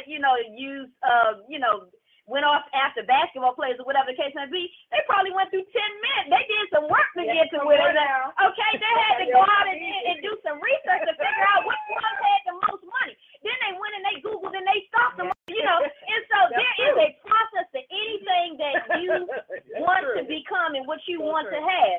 Success is in you. You are the success. Be the success. Take small steps every day to become who you want to be. Small steps. It's the tortoise that wins the race, not the hare. Take little steps every day. You'll look up a month later and be like, man, that used to bother me. That don't even bother me no more. Don't doubt your own self-healing. I know that's right. Anybody got a plate we can pass? Okay, it's power in here today. It's healing. We have a caller. We have my mother-in-law. We have Sister Karan Purnell on the line. Mama, are you on the line? Hello, darlings. How are my 2 children? But I love to pass the plate. I thought that was really, really nice. We need. But I was calling because everything that she said, she was talking about getting back to God, to spirit. So what I was saying is that what we lost, and I've been listening to the whole time, what we have lost, and we go back to seniors that I talk to pretty much every day, is we lost that loving, unconditional spirit that we guided our children through during my day. And I'm going to be 77 in September. So what I'm saying is that we lost that thing where if you don't go to church on Sunday and give God one day, then you don't do anything else you want to do. So if you didn't go to church and get God in your life so that you would have a balance, you know what we don't have today with my children. I tried to give them that, but at the same time trying to let them go their own way and find their own place. at the same time, I should have, and I believe that today, should have done what my parents did. Tell them, okay, we go to church on Sunday, or we go to Bible study, and then you can go do the things you want to do, so that you have that balance, so that when you raise your children, you can give them that balance. I think that's where we lost it. I think that's where we lost our kids, because our kids don't have that caring spirit. They don't have that thing that tells you that your brother is your keeper and you are your brother's keeper. So they go out and they do get guns, and they do shoot. They don't think about this is the person that I'm supposed to love and keep. This is my neighbor. This is what the Bible teaches. What they're doing is doing what they don't know. They don't know about caring. They don't know because nobody taught them. They don't go to church because their parents have been out there trying to make a different life for them, or they've been out there doing what the kids are doing. They're not. The kids just don't know, and they can't do what they don't know. So what we have, what we have to do is we got to turn things around and start to teaching our children what they don't know, that they are, that we're all human beings, and that we care for each other, and that we are keepers of one another, and that we have God in our lives, and we have a higher being that teaches us what is right and what is wrong, and we got to find that balance. We have to do it if we want our children to survive. And that's not just the black children, that's the white children, that's every child who goes out there and shoots up, like she just said, a school, or has a picture in his mind of something. That's because we didn't give them the big picture, which is the Heavenly Father, which is God. Come on. That's right. Okay. And I just wanted to tell you, now you can pass the plate. Okay. Thank you for calling in. But that takes us back to the purpose to start with, and our children, because we act on what we believe to be true, our truth. It becomes our truth, and our kids are carrying guns. I said, truth. They gangster.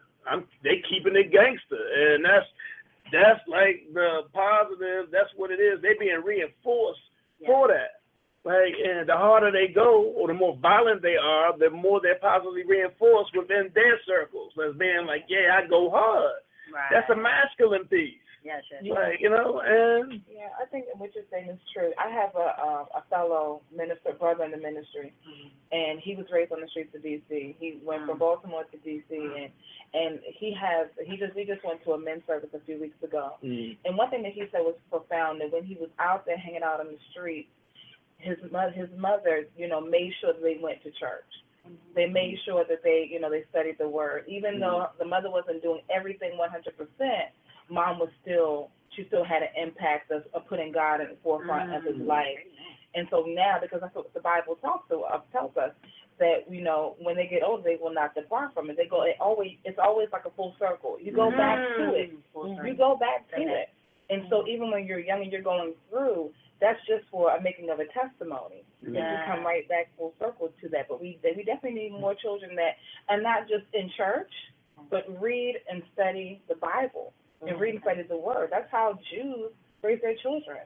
The Jewish children, they read the Torah, and they have to do that before their bar mitzvah. They must know the first 5 books of the law. It's standard. It's not something that you can differentiate from. You must know that word. And so that's what we need to put back into our children, is make sure they understand that their purpose and understanding who they are, and knowing that they're fearfully and wonderfully made. How do they know that if they don't open up the book and read it? Or nobody's talking to them about it. Like you said, Mother just said, the parents are out there doing what the kids are doing. Right. They're not at home reading and giving those children the word. It's like, and we're going to go to commercial, but parents are reinforced for being parents. It's like we should reinforce what we want to see in our community. So you can see that there's an incentive for being that person, like being that parent, being that child. It's being reinforced. We reinforce all the wrong stuff. I got kids that tell me, like, the young people that are getting in trouble get way more than what you would get if you don't. Like, so if you actually get incarcerated at a young age, all kinds of things are put in place for you. You taking trips now. If you're doing the right thing, it's nothing for you. Right. So it's like, it's not, we reinforcing the wrong thing, and it's like we don't even know how to go back and backtrack, like, to actually let's set up a paradigm where actually we defining what we want to see and we getting behind that. We actually getting into that. And we're going to talk about, in closing out, like, going in our last segment, next, we're going to talk about, like, really some solutions and how do we put these things in place and release, like Dr. Flip said, man, I'll be sitting on that toilet. He had to do a video from a toilet to get y'all to understand, like, you know what I mean? Like, the benefits of release. Wow. But we're going to get back to it. It is hard to believe that we're coming out of All generation requires a simple message. Yeah, they look, y'all visual, look, so hey, hold up, Right. We got it. We got it, bro, we got it. We get it, man. Okay, It makes sense. We are coming up on the last segment of our show. And time really flies quickly. If you're trying to get in, now's the time to do it at 646-652-2512. And Patrice, this is for you. Whether you're married, soon wife could be, or just interested in knowing about what it takes to be a wife, then visit HappilyMarriedWives.com. Oh, okay. Here you will find sound advice from women who are living and experiencing what it is to be a happily married wife. Visit the blog, learn from all the women here, and listen to our radio broadcast. You're going to be so happy that you came. Again, that's HappilyMarriedWives.com. Stay tuned. The last 30 minutes of the show coming right up. Yeah. Masterclass on First Friday provides Spirit Journeys radio listeners the opportunity to meet the monthly guest experts face to face over dinner and wine. These guests are anxious and willing to answer your specific questions in order that you can claim your best self. Go to www.speaktoyourspirit.com. Click on events for more information and to register, and then join us at 5:30 for Masterclass on First Friday.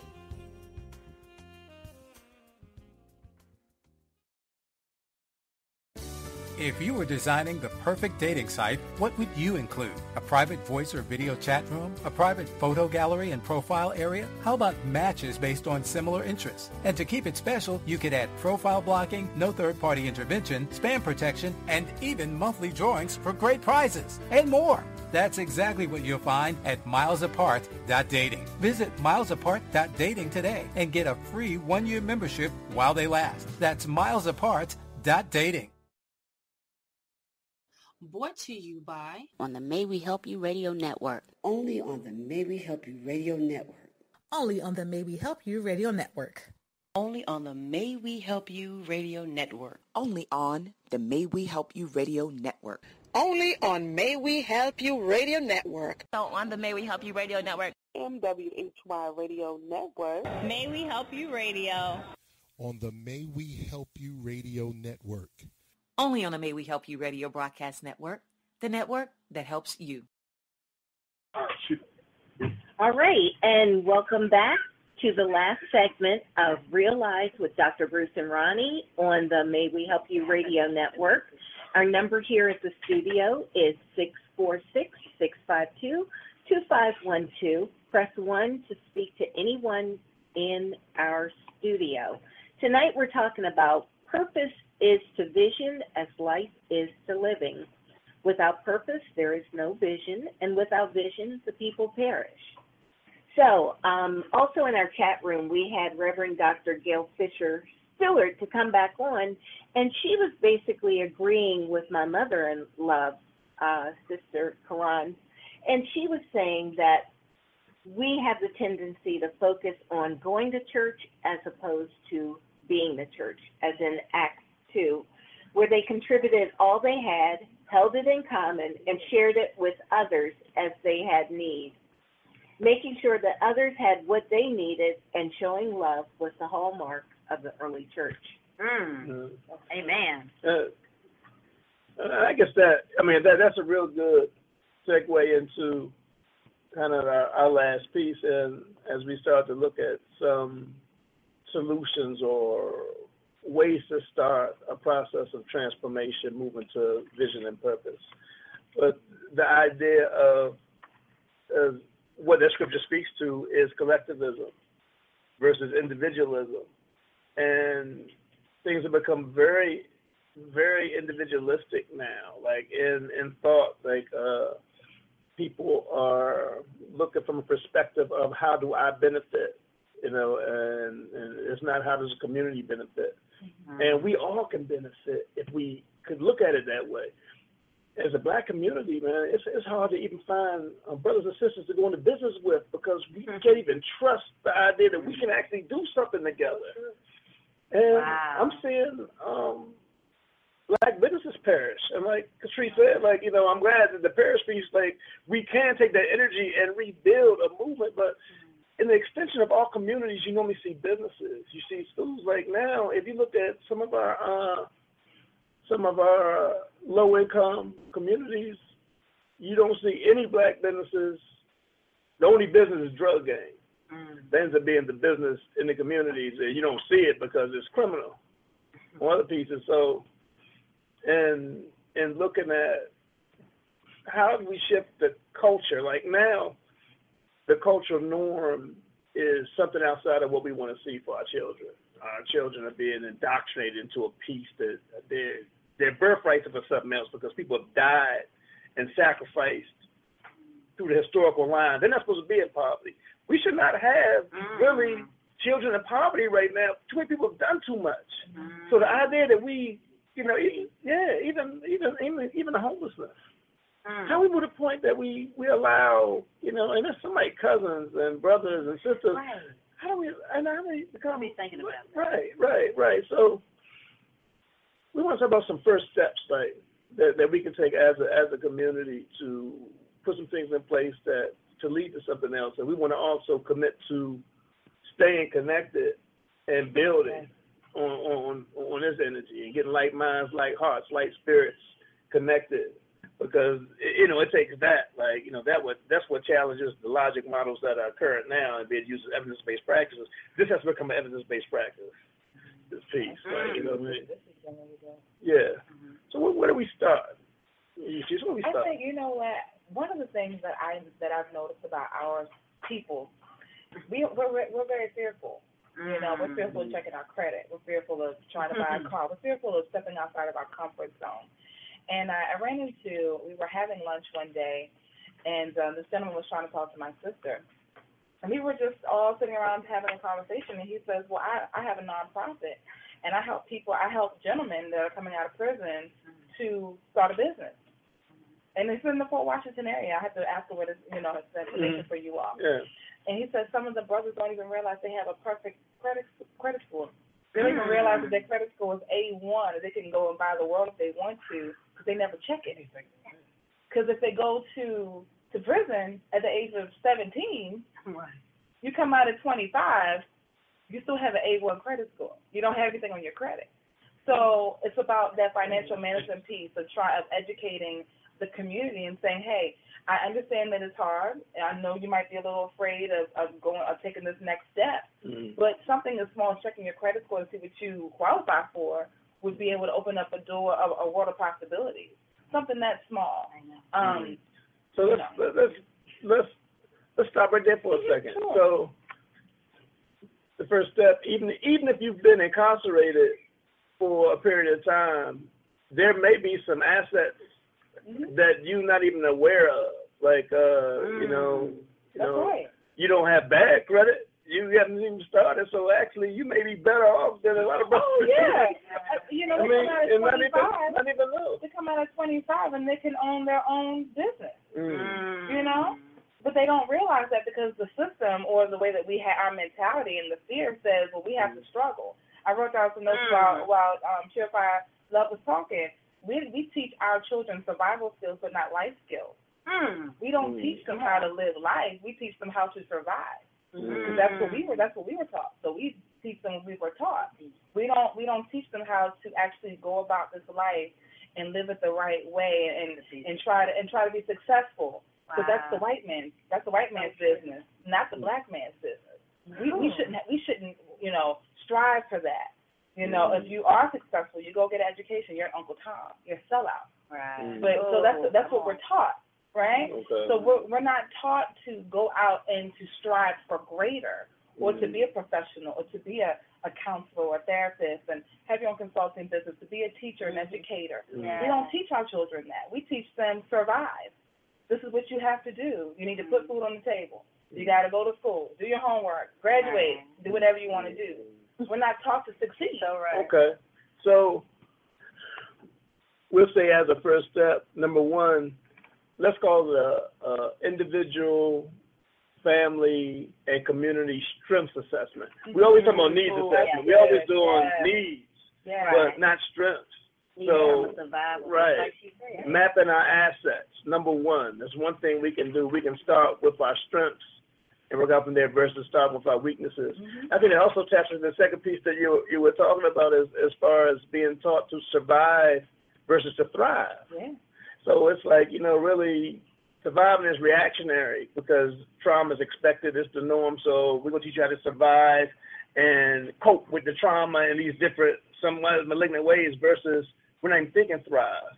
So you're doing better than the worst, but we're not looking at the sky like, you know what I mean? So, so as a strategy, changing our vision and view of what we're looking toward, like, versus I guess strengths, again, resilience versus the risk piece. Yeah. That was great. Resilience. Tapping into our resiliency. The other thing, I know for me, like, I, was never a school person. I hated school. I hated the structure of it. I just really was the classic hippie type of personality, free-spirited. The more that they put me in a box, the more I cut up in that box. I became the class clown because literally my mind could not take that structure. And so I think the other side, the flip side, I love how the sister said, knowing what's accessible to you. You have school. You have skilled training classes, whatever. Yeah. But also, too, when you're a person like me who, you went to school because your parents said so, you end up dropping out of college anyway because you knew you wasn't going to do well anyway. You just did it, and so me having a mentor to come in and show me something that I didn't and say, well, have you ever tried maybe going to, a trade school? You like to massage people all the time. She saw that. She said, you want a free massage? I didn't see even that I was doing that or that I was so good. And people would tell me all the time, you good, you feel real good, But now one of them told me, did you know you could become a massage therapist? Right. So now, man, this is something that I like. Yeah. I can focus on something that I like. I can't focus on something that somebody else likes, or another, arithmetic that is for somebody else. You got to give me something that's attaches to my soul, my spirit, and then I'm excited to want to do it. And so I was able to go through that, go to school of technology, pass that class, and get certified, as a CMT, And so the thing about it is, like you said, the skills assessment, realizing that some of you all are going to be good at physical school, but some of you all were excellent at the school of life. Some of you all are counselors because y'all went through so much. They have something called lay counseling, and people I'm making money being a lay counselor, and so using what you have, you might have been, you might have been a nigga out on the block. I used to be a niggerette out on the block, but you might have been a nigga out on the block, and that's all you know. Well, transfer that energy, so was 50 Cent, okay? So was Eminem, And so what they did was they took the knowledge that they learned from the streets, which is excellent knowledge because you're learning it hands-on. and you take that and you apply it and get with somebody that knows a little bit more than you, like she said, get with a brother that knows how to start a business, and he can teach you the ropes. This is how you do break down finances. You already know how to make the money. You already know how to keep the money. You know a little bit about assets. And so a lot of things, because you might be using slang for something that actually is something, that a banker would use or something like that. You just need to know the terminology. And so transferring that energy and knowing that even if you didn't go to school, even if you failed or whatever the case may be, that there are still many options out here, like he said, because you can, and she said, because you can start your own business with where you're at. You might just be good at making T-shirts. Well, that T-shirt business, that could get picked up by a store. There's a market for that. That's a good point. So we go with number 2. Number 1 was the strengths assessment. Starting with that strengths assessment and doing the asset map and finding out, what was that was around. And number 2, what did we do when we had this information? Now we had our strengths together, like, these are my strengths. How do I find a space to help me turn this into something that can be tangible? It can actually be, can change the cycle of poverty for our family, or can change any other cycle. So now moving into that space to be able to figure out what to do with these talents. Number 3, for the listener audience, take out a piece of paper, because I'm all right, my mind. Take out a piece of paper, and then I want you to write at the top of the piece of paper, what is my purpose? What is your purpose? And after you have written down what is your purpose, I want you to write down your top 10, 20, 30, 40, or 50 things you think is your purpose. And then I want you to get it down to, I want you to start at 50, go to 40, 30, 20, 10. And then I want you to bring it down to 3, because now we're searching for what's the purpose. And the last one that you're going to write down is going to make you cry. Because see, when you cry, that's your purpose. Because see, you got to put it on paper so you can see it. And it might take a while. It might take 20, 30, 40 minutes for you to do it. Because you're going to have to eliminate from 50, 40, 30, 20, 10, 5, down to that one thing. And once you have found what that one thing is, it's going to break you. Wow. And that's what you call to do. And I had put in my notes that finally, when you find finding your purpose is the easy part. The hard part is keeping it with you on a daily basis, of working yourself to a point where you become your purpose. Because see, when you become your purpose, you wake up on your purpose, you walk on your purpose, you sleep in your purpose. Everything you do is your purpose. Then you have that love and that compassion and conviction to help people. You want to free people because you have found yourself, and it's on paper. And out of and when you start writing down all those various top 50 things, all of them become parts of your purpose. So it's like a puzzle. Yeah. But that last one is the one that when you think about it, it brings so much emotion and passion and conviction with you that you feel like, this is what I'm here. Wow. So we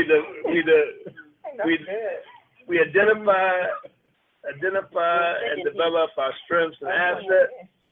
We figure out what to do with these assets. Next, like how to get in space to turn something into my strengths. Now I'm going to find alignment with my purpose and be able to, when I go through that exercise that Dr. Flip just gave you and finding your purpose, the one that makes us cry, last one, finding an alignment with what I'm now going to do with my life based on my strengths, now connected to my purpose. That's powerful. Yes, yes. And now I'm taking that on. That ends up being what I'm bringing to the table to start life now, to start transformation. Now what do I do? I got that fact. I got it. Okay. You gave it to me. Walk in it. Walk in your purpose. Amen. Walk in it. When you've done all those other steps, just walk in it. Because he's going to give you the direction and where to go. Amen. When you ask for it. Okay. So not to be deep, but you know. No. To piggyback, once you find that one, he did that. Once you find that one thing that makes you cry, then you align yourself, like she said, walk in. How do you walk in it physically? How does that manifest it? You get with people of the same like mind. So whatever that thing, say you get down to the last thing and it's golfing. You want to align yourself with golfers. You want to start going out to, the golf range. You want to start, like he said, living it, eating it, breathing it. You wake up, it's like a boxer. You wake up in the morning, you got to do your protein. You got to do this. You're going to have to get out on that street and run. It becomes make it a way of life for you, but then also connect to people that do the same thing so that you can meet other people that are already doing it, and then you're going to meet people that are above your level.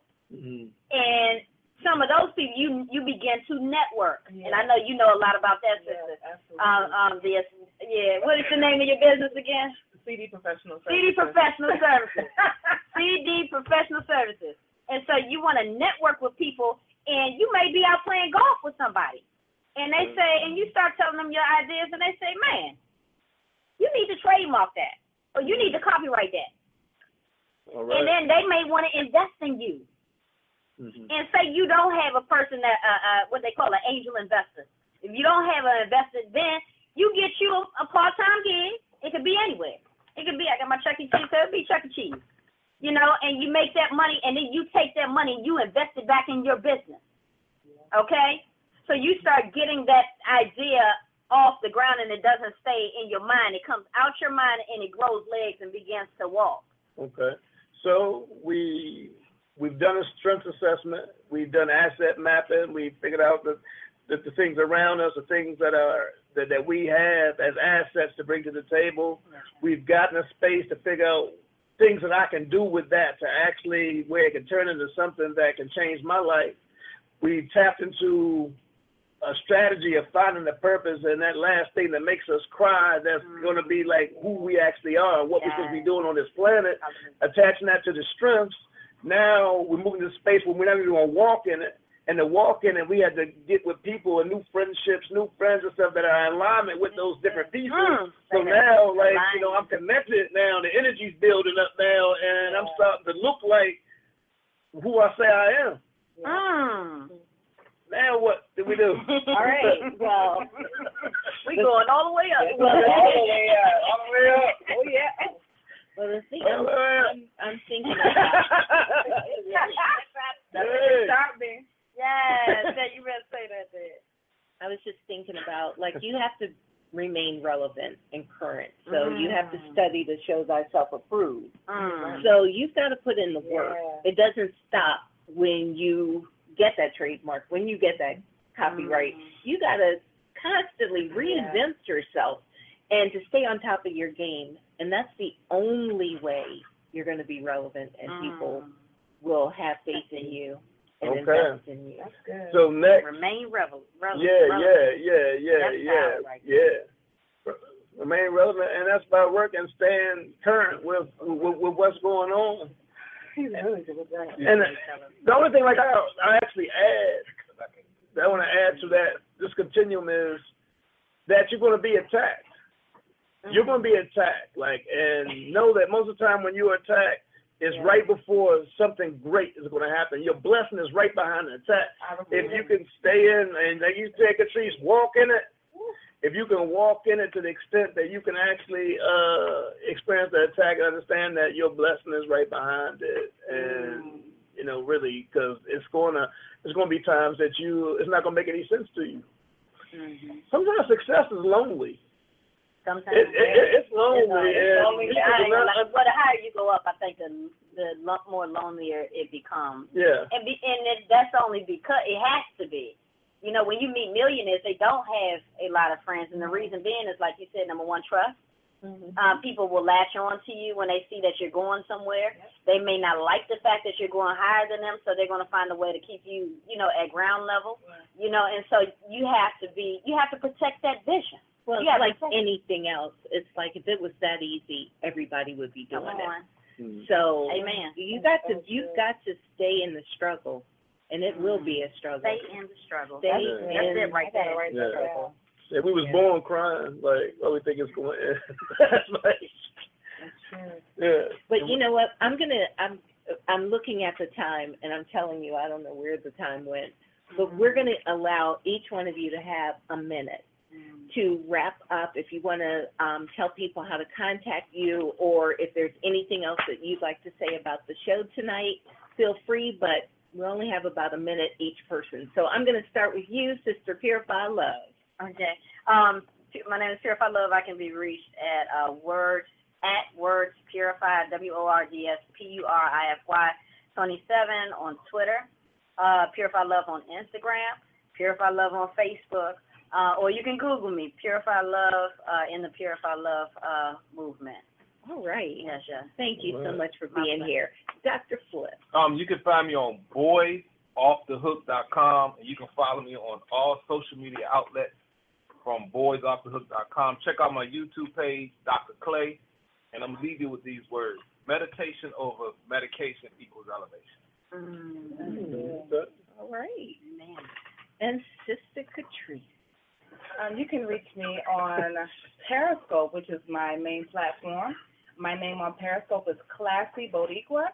That's ClasssyBodiqua. You can also contact me and check out my website.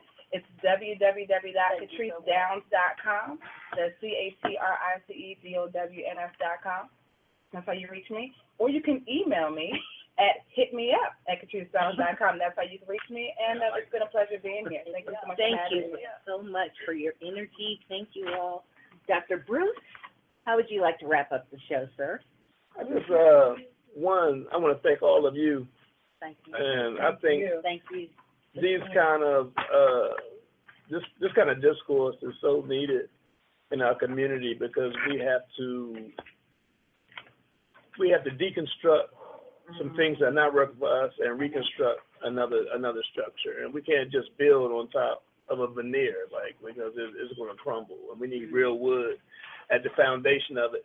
So, as we move forward, I definitely want to stay connected, and we should be supporting each other's movement. Amen. And so I think that's the next piece, as we said, identifying our strengths. Right here, we have strengths that we need to identify, within each other, and that becomes big. And our children need to see it. They need to see us together. Basically, I don't see it too much, because we have such a hard time, when it comes down to it. So. And we would be remiss if we didn't thank each one of our listeners. Yeah. If you enjoyed tonight's show and you want to share it with one of your friends, if you're listening to us online, give them the same link that you use to log on to the show. The show will be archived, so we thank each one of you.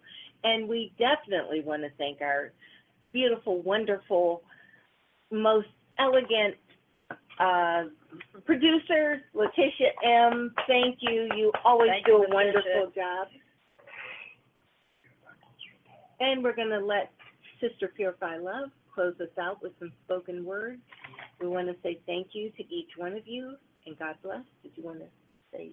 Yeah, just realize truth before illusions become reality. All right. Sister Purify Love. This poem is entitled Passion. Passion. P equals persistence, push, perseverance, and pressure. A equals absence from negative people, places, and things. S equals self-led, sacrifice is sufficient, because that's what you are, star.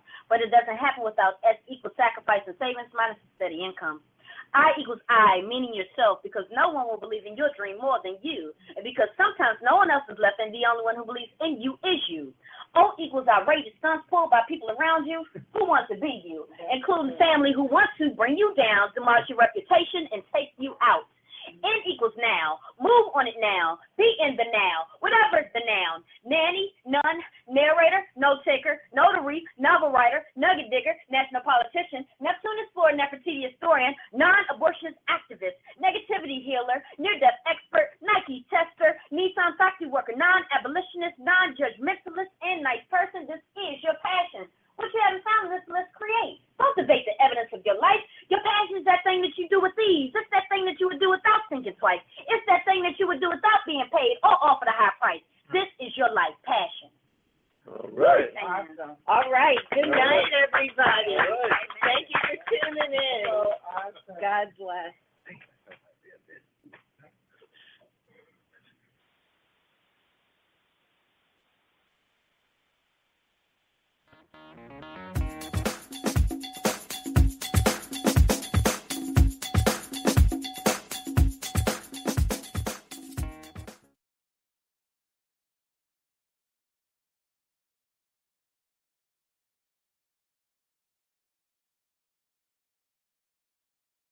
What if they do?